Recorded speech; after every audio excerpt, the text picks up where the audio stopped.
famous for being a little late. So I just told his agent to get his butt in gear. So it'll probably be a couple minutes here, so sorry, but you have to listen to me, okay? So, who's a Boba Fett fan in here? Are you here for Boba Fett or just Star Wars fan in general? Star Wars fan. Smart. I know. I like that. So I've known Daniel for years and years. And I'm not just saying this because I work at a lot of Comic-Cons and deal with a lot of these celebrities. I tattoo a lot of these celebrities and stuff. But he is literally the nicest man in the entire world. He really is.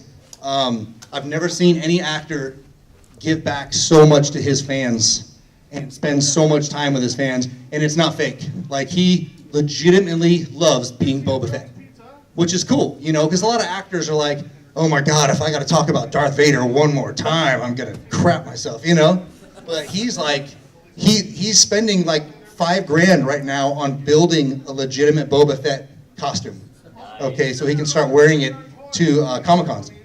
He even has gone as far, this is the kind of fan he is of Boba Fett, he's gone as far as, he's friends with, you know, all the Star Wars actors. So Peter Mayhew, who plays Chewbacca, Peter Mayhew cut some of his hair off. All right, not off his costume, off his head. He's got long hair, and he's using that for his Wookiee braids on his Boba Fett costume. So it is literally legit, about as legit as you can get. I hope he brings the helmet in here with him because he just had a custom helmet built out of fiberglass. It's got air conditioning in it. It's amazing, dude. It's so rad. I'm getting the chills just hearing about it. Dude, it's awesome. But yeah, I mean, he collects the Boba Fett figures. He loves it. He loves being Boba Fett. He understands like what a chance and opportunity that was in his life. And he'll tell you all the stories about, you know, how that happened and came about and everything, from being a little tiny Kiwi kid in New Zealand. For those of you who don't know, New Zealand, they call them Kiwis.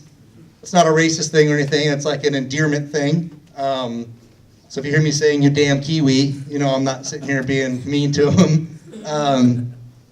But yeah, he's full of awesome stories. I mean, they just don't stop, and he won't shut up.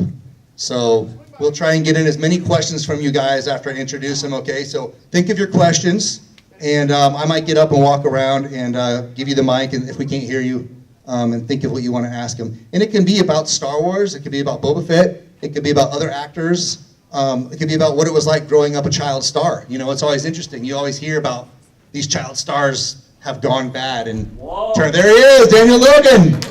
Woo! Oh, man. And, okay, so everything I said about him always being late, I take it back. Sorry, guys. Oh, should be on. Check, check. We are on now. Okay, we're on. Thank you guys for your patience. I appreciate you guys waiting. Oh, my God! Damien, go to your booth. Oh, my God! That's Damian Clark, everyone, who does 10,000 different voices in Hollywood. I like how you just tell him to go to his booth. Get the hell out of here. Damien, go to work. So I started to introduce you.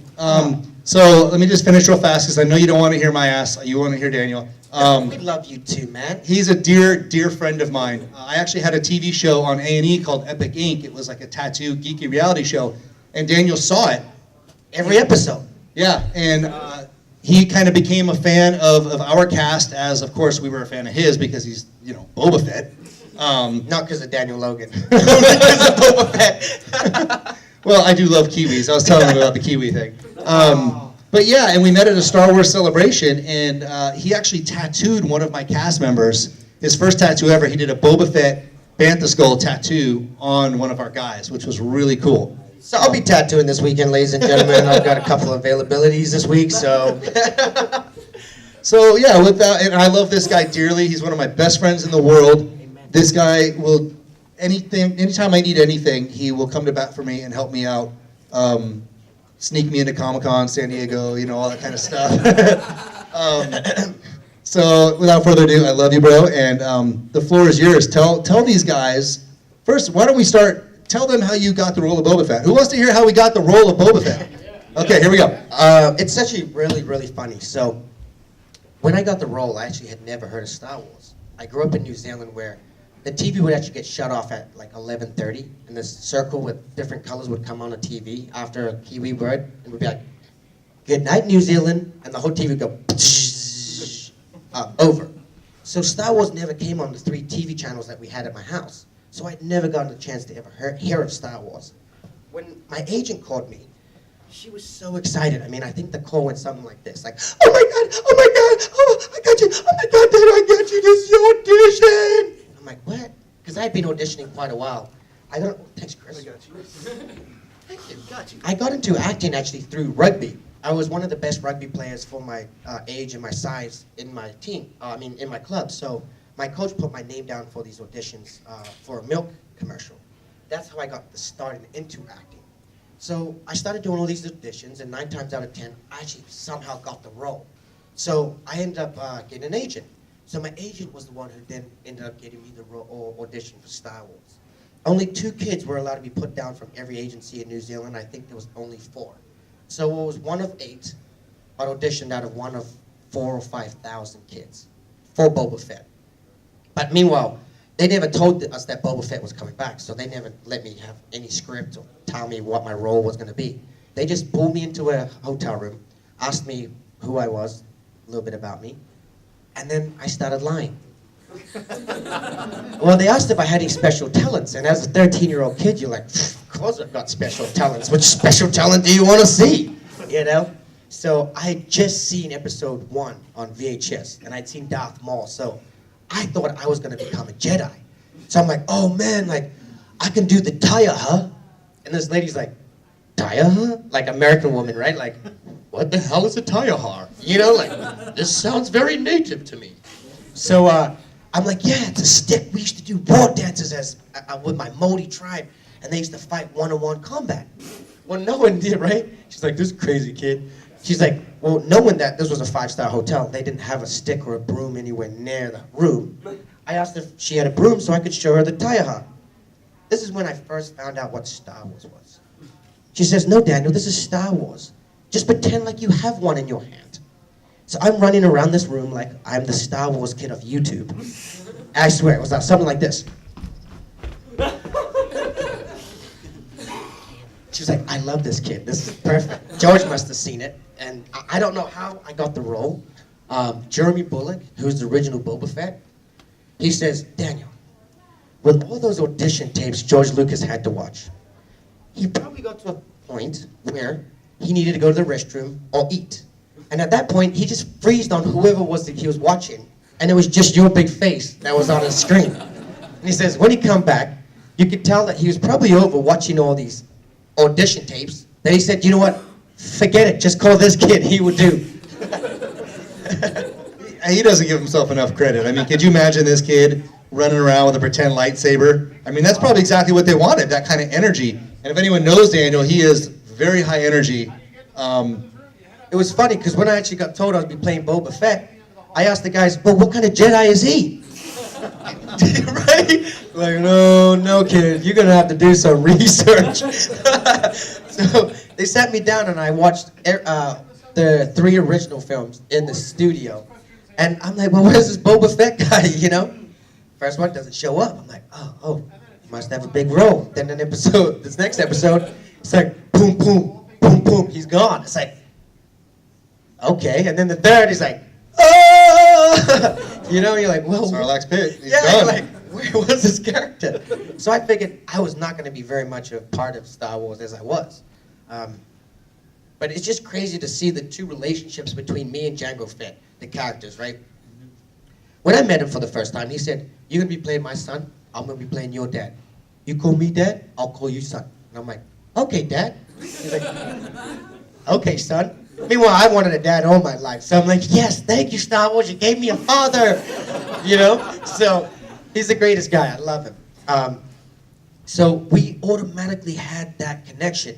But people could never separate us. Like, we were like those, those 2 little bulldogs. One was a father and one was a son. They always Spike and Tyke. Is it Spike and Tyke? They always try to save the pretty lady from the fox. And his eyes would always be like, "Woo, woo." That's what I felt like. "Oh, Papa, come on, let's go through the galaxy together." You know, like, we were kind of like them 2, like the dad and the son. Where's that show? Exactly. That's the next to continue. But so yeah, we became like father and son straight away. So when he would call my house, he would always call me son. So my mom raised us by herself. My father was never around. She raised 6 kids as a mother and a father.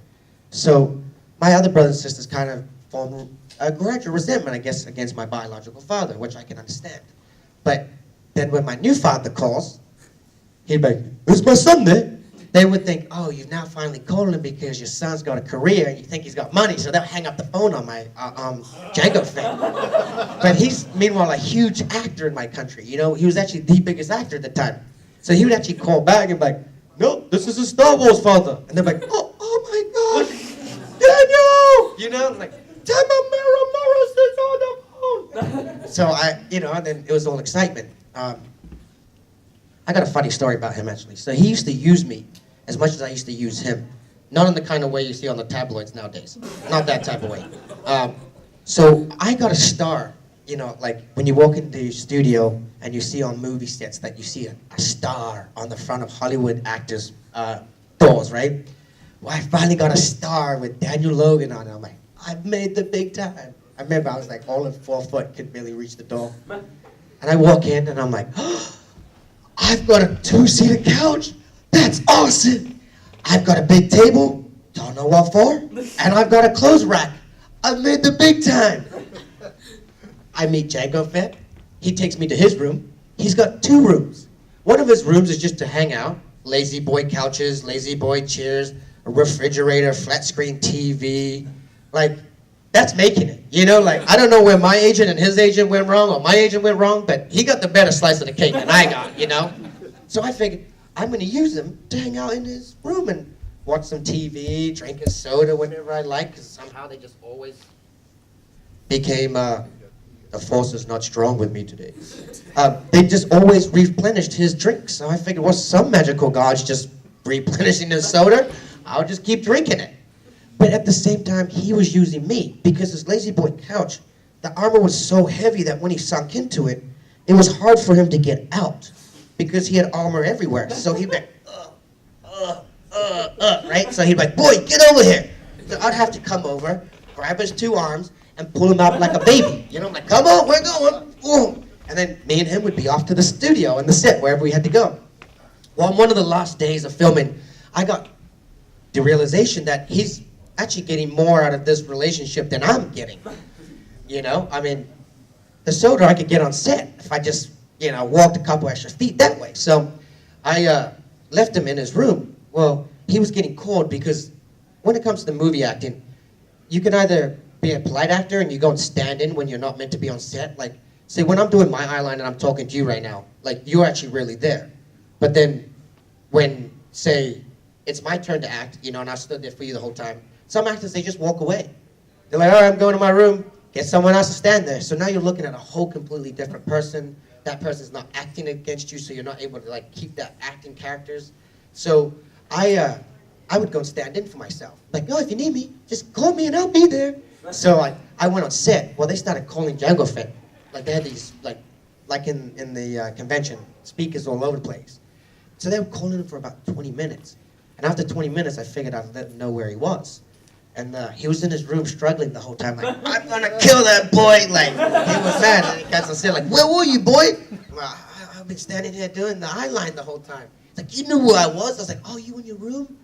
Played it off. Had to, but. See, I told you he's full of stories. I've never even heard that story, man. Yeah. That's awesome. I love Django Fett. I mean, now when I go to New Zealand, he'll take me and my whole family in and house us and feed us, take us to some secret spots that you've never been to unless you're like a native Maori, which I'm Maori, but not as native as he is. They have to paint me to look his color. They're like, you were so brown in the movie. I said, yeah, that was about 2 hours of putting straight makeup on my body. Like, I'm getting darker, getting darker. But yeah, that's a little bit about my storyline with Django Fett. I loved Ewan McGregor. Ewan McGregor, actually, even after filming, he was so nice and polite. I reached out to him and he wrote me a letter for my immigration to the United States. And him and George Lucas both wrote me letters, handwritten letters. It wasn't just from letterheads, they were actually written from them. And I remember my agent, my lawyer, she was like, okay, Daniel, you're going to have to go back to New Zealand for about 6 months. And I'm like, 6 months? Like everyone else is like, that's paradise. I'm like, that's like prison. You know, like there's nothing to do there. It's expensive. I'll be stuck with my family. You know, so I'm like, oh, man. So, and meanwhile, this was 16 years old. So I got these letters, and a week later, I flew back to New Zealand, and I was expecting to stay there for about 6 months. Well, I was in New Zealand at my mom's house for about 4 hours, and I get a phone call from my lawyer. Welcome home. You can come back to America anytime you like. This is unheard of. I'm like, what? She's like, you've been approved. This is the quickest I've ever heard of anybody being approved. And I thought about it. I'm like, well, who else was sending George Lucas's autograph? You know, I'm like, dude, you know, some Star Wars nerd was like, who's Daniel Logan? George Lucas? Approved. Move that one along, you know? Like, you know it, I know it. If that was me, I would have done the same thing. But I think it was the power of George and Ewan that really allowed me to have that opportunity to come to the United States. And now you're actually an American citizen. I'm a citizen, yeah. Congratulations, Thank being an you so American much. citizen, yeah. You know, I share the funniest story with you guys. So they found out that I was in Star Wars, so they put me in the very front row and stuff like that. They were all fans, the people in the immigration. So I was like, this is kind of cool. But then the judge came up, and like, he started to talk. He's like, well, guys, before I whack this, you know, hammer and you all become citizens, my recommendation is you all take Second Amendment right, and you bear arms, and you protect yourself and your country. And I'm looking around like, there's 5,000 of us, by the way. And I'm like, where did we just get, are we in Texas or California? You know what I mean? I'm like, well, you got me listening, I guess. You got one of us, but it's just so weird, you know, that when I got initiated in, that was the one thing that the judge said, and I was like, man, you definitely pro. You're definitely pro. That's funny. You should have pulled out Boba Fett's blaster and like, I got you, dog. I got the EE3 right here, baby. That would have put a smile on Awesome. their face, but That's awesome. So I got a question for you. Yeah. Something I've never actually asked you. And then we'll open it up for questions for the audience, okay? And also, guys, I just want to say thank you so much for coming in, giving me your time to listen to my stories. This is the guy who actually brought me here. So you asked me, what, almost a year ago? If I come, I'm like, yes. Whatever date, it's your date. I give it to you. I'll be there. So if it really wasn't for him and the love we have, I would never have been able to meet you guys. So I'm very grateful that you guys all came out and you're supporting the con, me, Chris, and everybody else. So thank you guys. Seriously, thank you. Thank you, man. Yes. Yeah, I Thank told you, you this he's guy. gracious, man. He's the most gracious dude ever. Seriously. You never know when you go to convention, right? You're like, oh, is anyone gonna come listen to my stories, or is anyone gonna come meet me? You know, and you wonder this. It's like anxiety before you come. I promised him. I was like, I will fill the room. And actually, I don't know if any of you saw me out there. I went out front by the concession stands while people were waiting in line. I'm like, y'all come see my Boba Fett panel right now. I promised him that the room was gonna be full. So that's how there's so many people. I thought they want to listen to my stories. I made him come. I promised him M&Ms, dude. $5. You're like, I still forgot my $5. You missed the envelopes in the way in. Do we have any Okay. more envelopes left? So here's my question. Yeah. Of course, to me, the most powerful scene in your movie was when your father dies. Yeah. You know, and you're holding the helmet. Like, I remember, like, I almost, even though you're supposedly kind of a bad guy, you know, I don't know about you guys, but that to me was such a powerful scene when he's just down there holding the severed head of his dad, you know, and seeing that helmet and stuff. And what I want to know is, how did you prepare for something like that? Like, you know, going in that, okay, this is your scene. And you have to have that emotional look on your face, like your dad just died, you know. So how do you prepare for that? What did you do to kind of to get ready for that? I was actually getting undressed out of the Boba Fett armor or wardrobe, and George comes into the wardrobe and he's like, "Where's my Boba Fett? Where's my Boba Fett?" I'm like, "Well, he's in the back." She's like, "Well, get him back into his outfit. I need him for one more scene that we forgot." So I get all the little like detail parts on because they're all about like every single detail. I get all the way back into it, and then I go back on set, and on the way out of the wardrobe, he grabs the Jango Fett helmet. And we just start walking towards the set, because the whole entire ground was covered with that clay. I mean, that clay was at least half a foot deep. Yeah, they brought trucks and trucks and trucks loads of that dirt in from like somewhere in the world because George wanted that specific color. So we come in, he gives me the helmet and he says, can you just kneel? And as you kneel, he did it like this on one knee. Obviously now being a little older, I realize with my hips and everything, you need that extra support on the knee. And he grabs the helmet and he says, can you pull it halfway? But as you pull it, kind of nod and come down and nod to the helmet. Had no clue what I was doing. No clue. Wow. But it was the power of direction from George Lucas that allowed that one iconic scene to become one of the most iconic and rememberable scenes in the whole entire movie. Wow, so you had no idea what that scene was. So I go and watch the movie at the premiere. This is the coolest thing. I never knew about the arena scene because you only get the scenes that you were actually getting to shoot unless you're like me and he let you come on to other scenes and other sets and let you watch. But most of the time, if you weren't working on the scene, you weren't allowed on the set. But I mean, how are you going to tell a cute little chubby-faced, big foreheaded little 13-year-old no? You know, like, no, yeah, go ahead, just shut up, don't talk. That was the hardest part for me, not talking. Like, I imagine. I'm that kid at class, like, just, I'll give you credit if you sit in the back and don't disrupt any other kids. That was my teacher. I was like, you give me that, Marks? She's like, yeah. I saw it at the premiere, and as I watched the head being chopped from the body, I was like, yes! Meanwhile, everyone else went, oh! So it was at the premiere where all the photographers and media were there. So they all pulled me aside afterwards, and they're like, Daniel, why did you cheer when your dad got his head chopped off? And I go, well, now I'm the baddest bounty hunter in the galaxy. Look at my dad, it's my turn now. I'm like, hey, baby, looks like episode's all about me, baby. And they laughed, you know. And I think I cheered because of the impact of what it did without me even knowing. Like, everyone else went, oh, well, I went, yeah. Like, it was just awesome for me to see that. I don't know, it was meant to happen. It was what we weren't all expecting. Like, if not to spoil the last or Force Awakens, but when, you know? Yeah.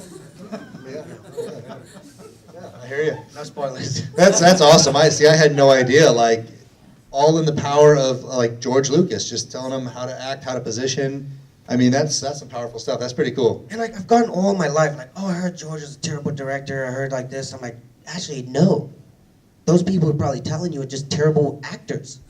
You know what I mean? Like, at a certain age, like, just be respectful. At a certain age, you don't get directed by a director anymore. You get paid to be an actor. It's like when you're a carpenter, like, you get paid because you got the tools behind you already. Like, you don't come and be like, hey, what tool do I use for this set? You know what I mean? Like, oh, well, what do I do here? Like, you should already know what to do because that's what you're paid for. But as a 13-year-old kid, you don't have that responsibility of you've already had years and years of training behind you. You know, you get that freedom of, okay, I gotta tell this kid what I want in order to tell him what he's gotta see. Yeah, for sure. Like when George, it was funny when George, he said in the arena scene, he said, Daniel, there's some droids over there and they've been blown up and there's smoke that's rising to the sky. And he's looking at me, he's like, can you see it? And the whole time I'm like,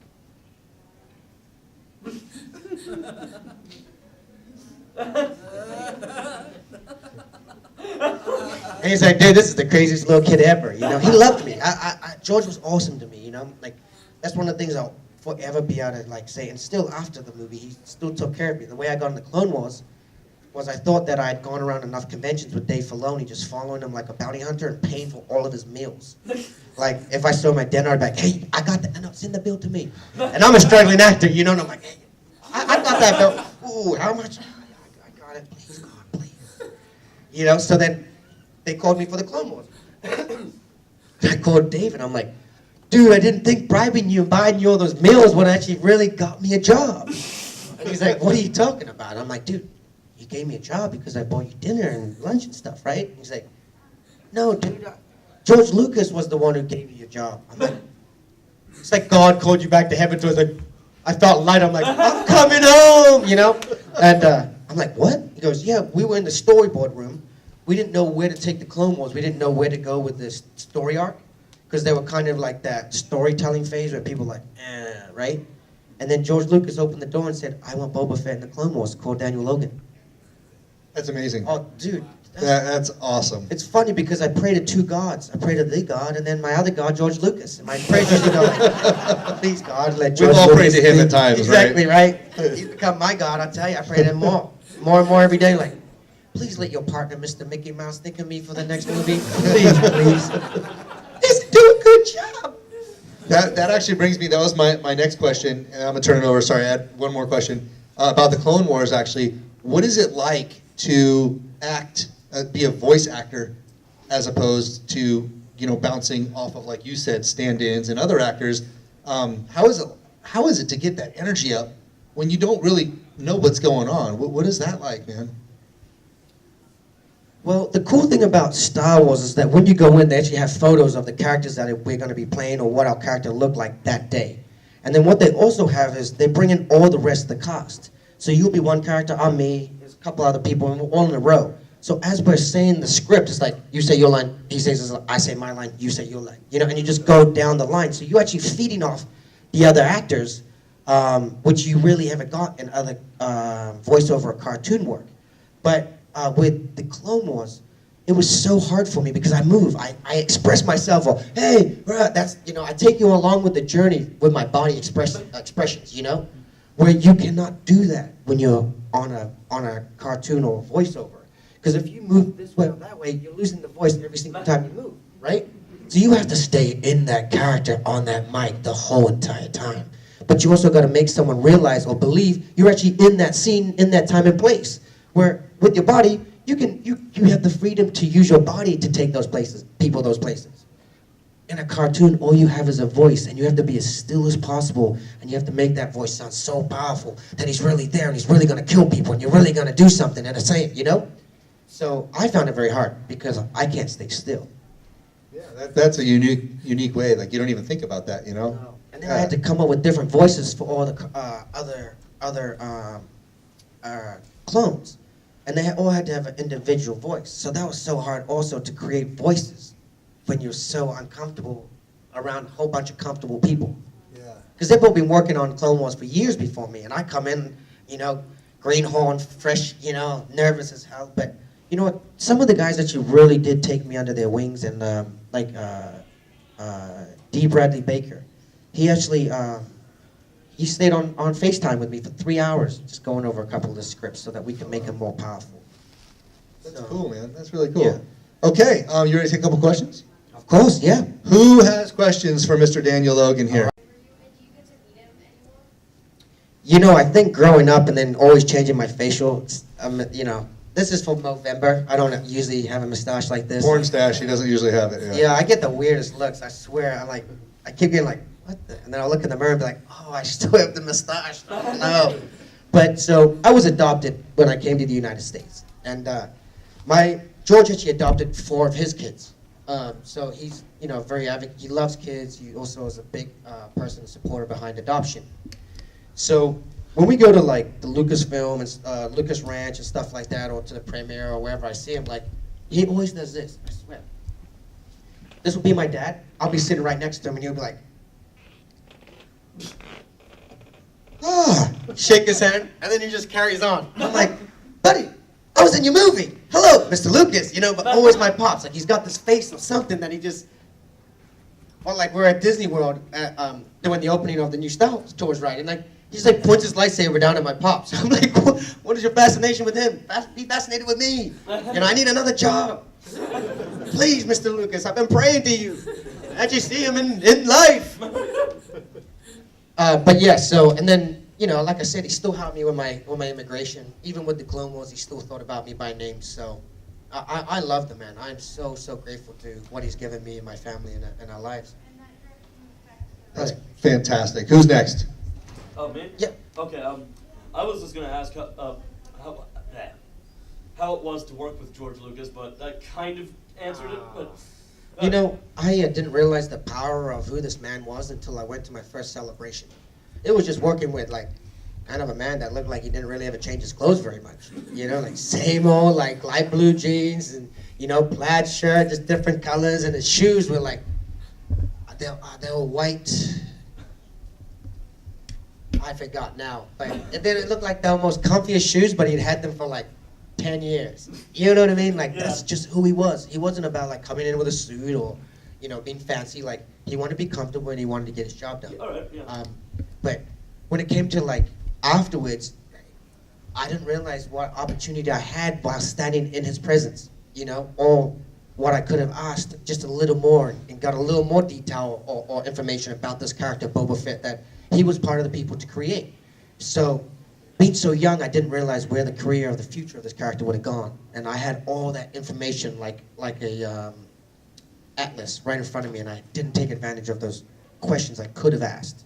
So, but now I know, man. I'm like a fanboy when I see him. I'm like, oh, there's George Lucas. Oh. But yeah. That's probably why he doesn't say hi to me, Yeah.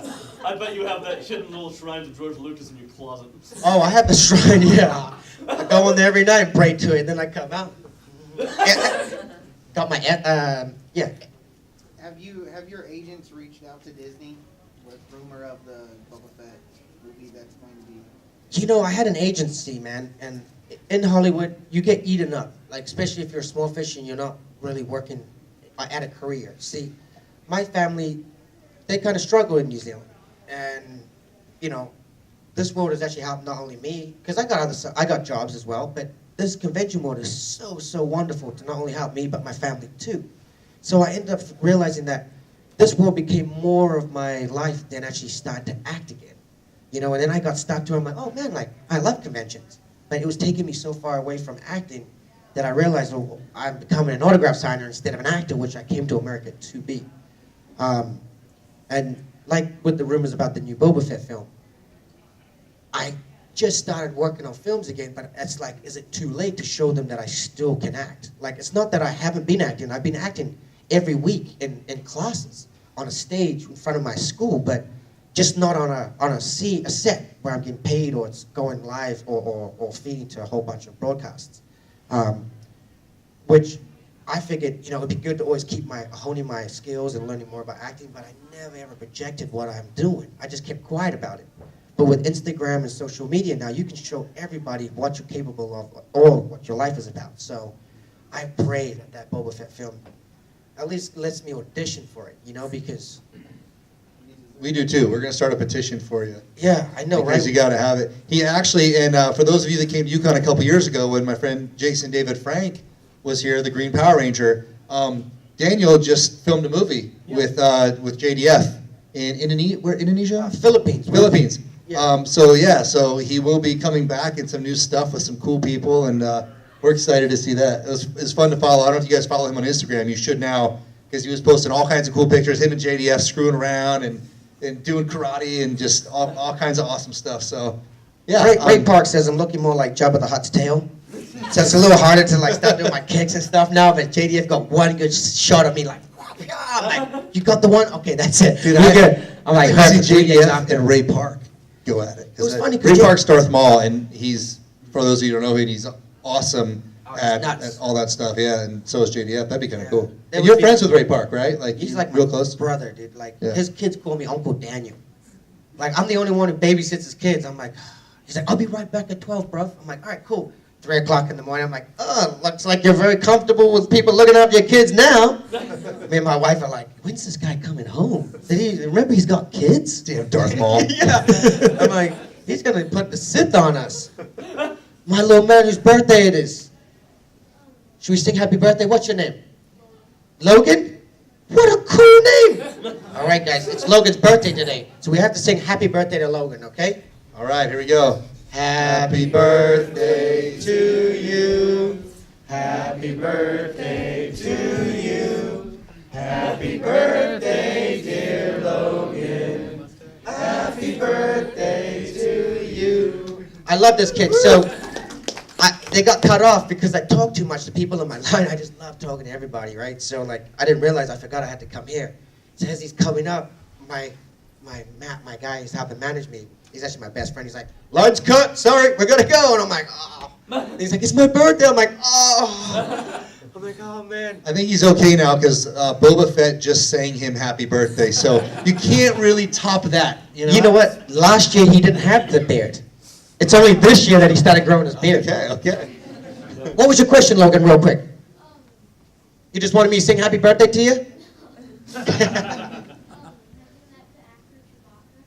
You know what? I love Peter Mayhew. So I'm actually getting armor down to Boba Fett right now, and it's actually really legit. But his name's Peter Mayhew, and he's actually getting his hair cut, and he's gonna braid his hair into Wookiee scalp for me. So I will actually have the Wookiee scalp from the Wookiee actor. Nice. Yeah, right? So he's a really nice guy, you know? He had a thing as a child called giantism, where we have growth ligaments or joints or bones, you know, at the end of each one of our bones, which allow us to continue to grow. Well, his would not stop growing. So what they had to do is actually go in and cut all his bones, so the growth parts, so that he would actually stop growing. But then as you're a big man, he started having problems with his knees, his hips. So he actually had the surgery, which he had this knee surgery. They had to remake a whole entire machine just to build a knee for him because his knee was so big. Like your knee and my knee would probably be like 11. His is like a 27. You know, it's like, it's big. You know, it's like, man. He's in a wheelchair now. Yeah. He's really. Give some perspective on Peter Mayhew's son. Is huge. Yeah, exactly. He's huge. I mean, about 7 foot, you know, and 7'2" he used to be when in Chewbacca. But I was saying to some of my guys at my table, you know, being 30 years old, it's so sad to be able to, you know, it's an honor and a privilege to be a part of Star Wars, but there's also those sad parts about Star Wars, like my friends being twice my age, you know, and they've all aged way quicker than I am because of, obviously, they're a lot further in the aging process. But at 30 years old, you don't expect to start losing your friends. You know, and unfortunately, in the last year, I've already lost 2 of my family or friends, Kenny and Carrie. So you start to take into perspective, like, even for me, it was just coming to a con and be like, hey, what's up, guys? Just see you next time, you know? But now, even like Peter, you sit and you talk to him, you know? And before, I have so much more, not that I never respected him before, but it's a whole new appreciation of respect because I realized what value I have actually getting to sit next to him. You know, at a con, you only get so much of across of a table. And sometimes you might see him like, there you go, you know, but he has a lot to deal with on a day-to-day basis and pain and other things like that we don't really see. But then I get to have that personal one-on-one time like us, you know, we get just to talk as normal people and you're like, wow, he's a great guy. I raised myself since 16 years old, so I had a lot of the galaxy taking care of me from, you know, Carrie to Chewie to, you know, Luke to everybody. I mean, everybody had a hand in helping to raise me and keep me as who I am, I guess. That's awesome. And what kind of a surprise did Carrie Fisher passing like take you for? Did you have any idea? I mean, or just hit you? You know, like I was the kid who would be like, I'm not gonna go see Carrie today. Like I love her, you know, still love her. But there was days where I'm like, man, I can't get glittered right now. I can't have her pull out a lipstick and like write big XOXO across my forehead, you know, like. I mean, and then I'm like, oh, okay, that's cool. And then I smudge it, and then it's red for the rest of the day, you know, or the rest of the weekend. You know, I have like this bright red across my forehead, like I just rashed out in something terrible. Or they glitter, you know, she'd glitter the heck out of you. I'm like, no. My wife's gonna think I went to those bad places. No, you know. Then you go home and there's glitter all over your suitcase, and your wife looks at you like, I'm like, no, I was with Carrie this weekend. Like, I promise. You know, I'm like, you can't get it out of, you know. Like, I still had glitter in my old travel bag from Carrie because I'm moving. So I was moving all my stuff around, and I still have some glitter in my old suitcase I used to travel with. And, you know, you just sit there and you're like, and that's what made me remember, like, back in the day, I'm like, oh, no. And now I'm like, glitter me more, you know. I wish you could just put a whole glitter shower over me, you know. Yeah, go home and be like, ta-da! I've just been with Carrie, you know. She was crazy fun. Like she had such a personality, and you hear those kinds of stories all the time. She was me, like me times 3, you know. But even cooler of a character in Star Wars, you know. Yeah. So who's got another question? You got a camouflage right there? That's Boba Fett. Oh, Boba Fett. Look at that. Question: what did you think as a young boy, when you were filming Slave One, sitting in it? Was that pretty cool? So with Jango Fett, we first sat in there, I said, hey, Dad, what are we going to do in this scene? He goes, we're just going to look cool. And I'm like, that's your advice? So I'm like, okay, you know? But that Slave One was all entirely built. The whole entire cockpit was built. The outside wasn't, the inside was. And when we were doing it, I was actually sitting like this. And then when I had to look at where Obi-Wan was, I just kind of creeped over like this and looked over down like this. But when it came to being in the movie, it made me look like I was like this, and then I climbed up and I looked out like that, you know? So it was all angling and just George Lucas's movie magic, you know? But it was cool, you know? Did you permanently borrow anything from any of the sets? Do you have any mementos at home or anything? Oh, so I got the coolest thing, right? So I used to get sent these like big boxes full of toys. All the original toys, by the way, and these were all Lucasfilmed numbered. So they were different than the toys you actually buy at Toys R Us or Target or whatever. These actually, you can only buy in the Lucas Ranch or Lucasfilm stores. So they were actually worth more money. Like if I had a Boba Fett or, you know, a regular one would be, you know, $20. This one would be worth $60 because it was got the Lucasfilm ID numbers on it. Well, I had like boxes and boxes and boxes. I mean, I'm talking, every box would be about $400 just in shipping fees. That's how big these boxes were, right? So I go to Lucasfilm, and Rick McCullum, I go in his office because I guess I used to just run the set, like and the ranches. So I walked into Rick McCullum's office. I sit down. He's doing business. He's like, "What's up, kid?" I'm like, "Oh, not much." Like, "Oh man, what's this?" And he's like, "Oh, that's a stormtrooper from we used from the remake. They reproduced the Star Wars. Well, it was the stormtrooper that they used from the film." So I'm like, "Oh, what?" Remember, I had never seen Star Wars. I've always wanted a stormtrooper helmet. That stormtrooper helmet ended up in my toy box, one of my toy boxes, when I got back to home to New Zealand. So I actually have one of the original or the reproduced movies, a stormtrooper helmet. That's cool. But so I go in episode 3 because I thought I was going to be able to kill Mace Windu, take revenge for my father. Apparently he said he didn't want to be killed by a punk kid. Samuel L. Jackson for you. I just happened to be that punk kid, I guess. So they held me for a year, and then I ended up going and flying myself to Sydney, and then I got to see a little bit of the filming, and I got to see George and the storyboard of where they actually wanted to go. And they were going to have a cool scene where Boba was going to jump on his back, hit the jetpacks, fly along the ground, along his back, and pull out the 2 blasters and be like, poof, poof, and kill Mace right between the stomach. I would have liked to see that. That would have been awesome. Yeah. Well, apparently, how can a little kid kill one of the leaders of the Jedi Council? That would mean the Jedi Council would mean it was nothing. But this is you're Boba Boba Fett. Exactly. Yeah. Both thought the same thing at the same time, right?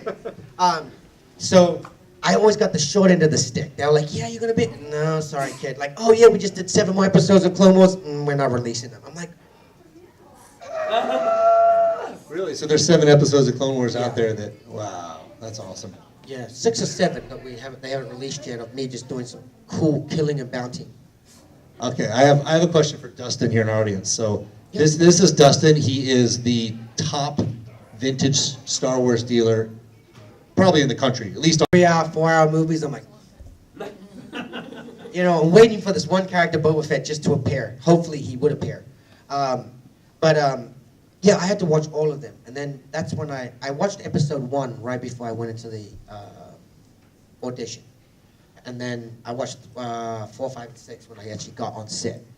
But it still didn't give me, like, because they never came on the 3 TV channels that I had, it never ever hit me how big this thing was.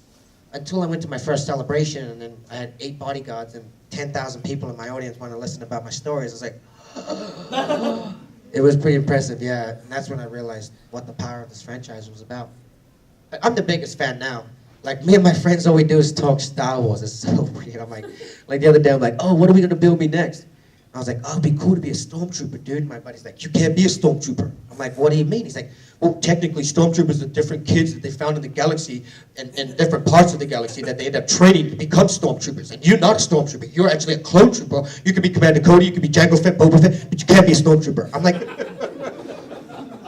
thank you very much. Like, these are the arguments I have with my buddies. You know, I'm like, well, you got me there. Well, then let's maybe get me a Commander Cody, you know? Anything close to a Stormtrooper. But, yeah, so I love Star Wars. You cannot be a part of a franchise like this and not embrace the world. If you don't, then you kind of end up like the Darths. You know, you end up far, far away in a galaxy far, far away. Right. Well, thank you guys. Let's give it up for Daniel here. Thank you, guys. How amazing is that? Very much. Now you have to go back, and you know, not all of our favorites were the newer episodes 1, 2, 3.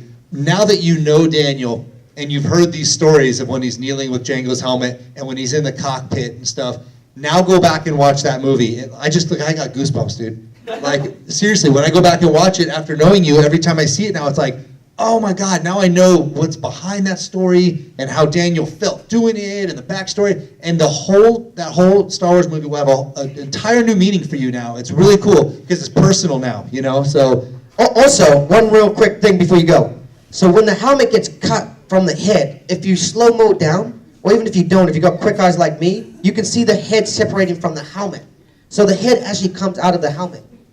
It's awesome. And that's how much detail George puts into his stuff. oh, don't Deep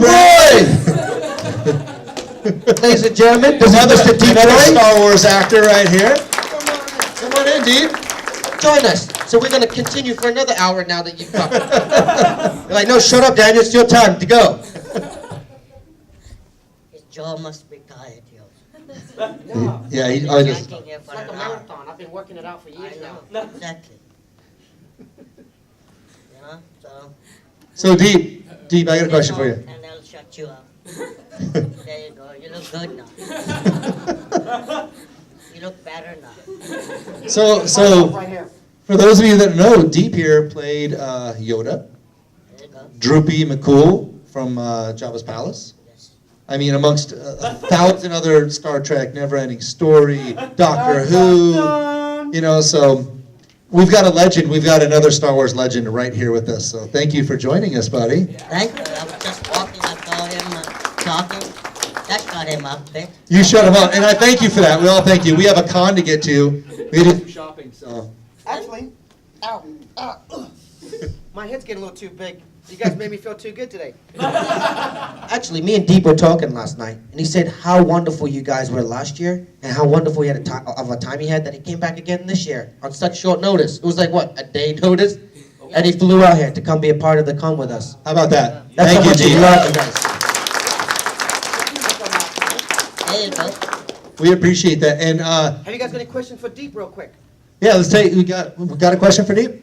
Anybody? Oh, man, don't ask me any questions. Well, I will tell you this. No more questions. No You more. guys, let's do this. Their what? booths are right by each other, and come support these guys because, like you said, this is the way that they make their living. You know, they sell their autographs, they tell the stories and stuff like that, and that's what they use to put food on their table. So That's what go support them. I think you do what $30 for an autograph and a selfie, something like that. It's really cheap. He'll personalize. Both these guys will personalize it to you, to your kids, whatever.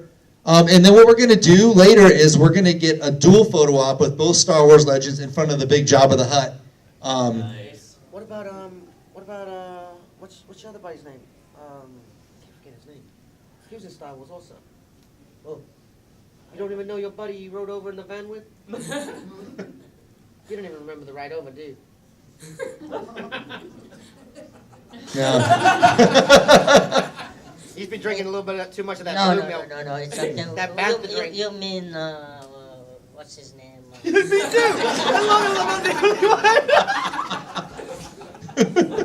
Who are you talking As long as we about? know each other's names, that's the main thing. That's it. That's it. Who are you? I'm Chris 51 Yeah, all from right. Epic. Nice meeting you. Nice to meet you. If you need some tattoos, come over Thank my. you, Deep. Give it come up over for to me. Deep. Appreciate it.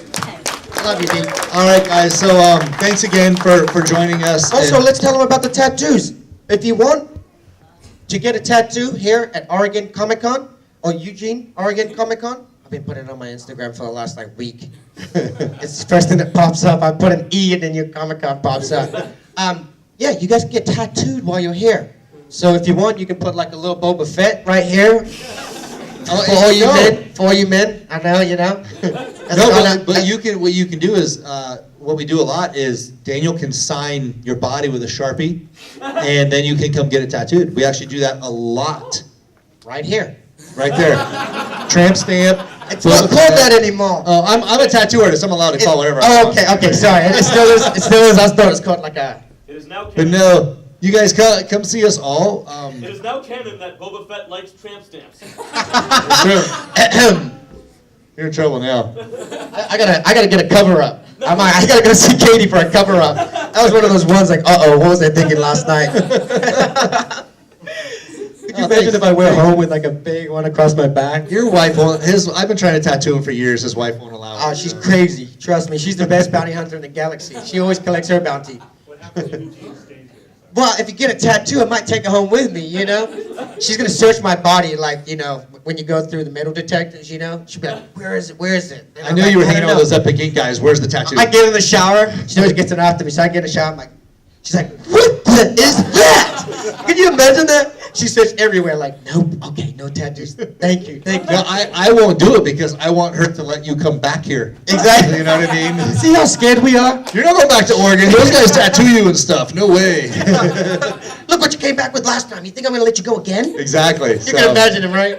See Mary talk, right? Hey, stop talking like that. What are you talking about? They're the yeah. angels. They're like, we love you, darling. Okay, so yes, thanks Thank you, again, guys. Daniel. Come visit him Thank at his you. booth. Thank you so very All right, much. thanks, guys. And make sure you come back next year, guys. Keep coming back because thanks to guys like this guy and my man, what's his name? The guy? Royce. Just met him. They allow us to come, so I just met him. Yes, So. thank you. And guys, we will have a Twin Peaks panel in here next. What's up, guys? I'm Daniel Logan, Boba Fett from Star Wars. Just want to say thanks so much. Hope you enjoyed my panel. Come out to Eugene Comic-Con next year, as there will be another wonderful guest for you guys to see. So, have a wonderful day. May the Dark Force be with you all. Don't mess with the bounty hunters.